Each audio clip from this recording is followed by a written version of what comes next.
ಅಸ್ಸಲಾಮು ಅಲೈಕುಂ ವರಹಮತುಲ್ಲಾ.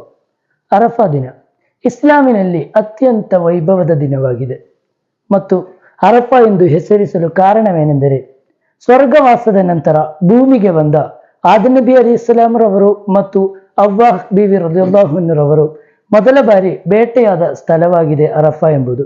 ಹಿಜ್ರಾದ 10ನೇ ವರ್ಷ ಹಜ್ಜತುಲ್ ವದಾಯಿನ ಅರಫಾ ಸಂಗಮದಲ್ಲಿ ಪೈಗಂಬರ್ ಮುಹಮ್ಮದ್ ಮುಸ್ತಫಾ ಸಲ್ಲಲ್ಲಾಹು ಅಲೈಹಿ ವಸಲ್ಲಂರವರು ಮಾನವ ಕುಲವನ್ನುದ್ದೇಶಿಸಿ ಮಾಡಿದ ಭಾಷಣೆಯು ಇವತ್ತು ಚರಿತ್ರದಲ್ಲಿ ಗುರುತಿಸುವಂತಾಗಿದೆ. ಮಾನವ ಹಕ್ಕುಗಳು, ವ್ಯಕ್ತಿ ಸ್ವಾತಂತ್ರ್ಯ, ಇತರ ಹಲವಾರು ವಿಷಯಗಳನ್ನು ಇಲ್ಲಿ ಚರ್ಚಿಸಲಾಗಿದೆ. ಇನ್ನ ದಿಮಾಅಕುಂ ವ ಅಮ್ವಾಲಕುಂ ವ ಅರಾಲಕುಂ ಹರಾಮುನ್ ಅಲೈಕುಂ ಕಹುರ್ಮತುನ್ ಯೌಮಿಕುಂ ಹಾದಾ ಫೀ ಶಹರಿಕುಂ ಹಾದಾ. ಮಾನವ ರಕ್ತ ಮತ್ತು ಹೆಮ್ಮೆಯನ್ನು ಪವಿತ್ರವೆಂದು ಘೋಷಿಸಿದರು ಮತ್ತು ಅದರನ್ನು ಪರಸ್ಪರ ಸಂರಕ್ಷಿಸಬೇಕು ಎಂದು ಅಲ್ಲಿಂದ ಹೇಳಿಕೊಟ್ಟರು. ಇನ್ನಲಿ ನಿಸಾಯಿಕುಂ ಅಲೈಕುಂ ಹಕ್ಕ ವಲಕುಂ ಅಲೈಹಿನ್ನ ಹಕ್ಕ.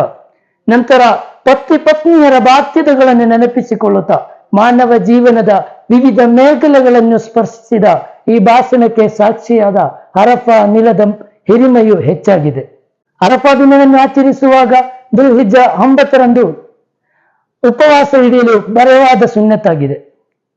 ಸಿಯಾಮು ಯೌಮಿ ಅರಫತನ್ ಇನ್ನಿ ಅಹ್ತಸಿಬು ಇಲಲ್ಲಾಹಿ ಯುಕಫಿರ ಸನತಲ್ಲತಿ ಬಾದಹು ಈ ಸನತಲ್ಲತಿ ಕಬಲಹು. ಪ್ರಸ್ತುತ ಉಪವಾಸ ಹಿಡಿಯುವ ವ್ಯಕ್ತಿಯು ನನ್ನ ಬರುವ ಮತ್ತು ಕಳೆದು ಹೋದ ವರ್ಷದಲ್ಲಿ ಬಂದ ಪಾಪಗಳನ್ನು ಕ್ಷಮಿಸುವುದು ಎಂಬ ದೊಡ್ಡ ಕೊಡುಗೆಯನ್ನು ನೀಡಲಾಗಿದೆ. ಬರುವ ವರ್ಷದ ಕೆಡುಕುಗಳನ್ನು ಕ್ಷಮಿಸುವುದು ಎಂದು ಹೇಳುವಾಗ ಬರುವ ವರ್ಷವು ಬದುಕುವ ಸಾಂಕೇತಿಕವಾಗಿದೆ ಎಂದು ಅಲ್ಲಿಂದ ಹೇಳಿದ್ದಾರೆ. ಅರಫಾ ಎಂಬುದು ಹಜ್ಜಿನ ಪ್ರಮುಖ ಕಾರ್ಯವಾಗಿದೆ. ಅರಫಾ ತಪ್ಪಿಸಿಕೊಳ್ಳುವಾಗ ಹಜ್ ನಷ್ಟವಾಗಲು ಕಾರಣವಾಗುತ್ತದೆ.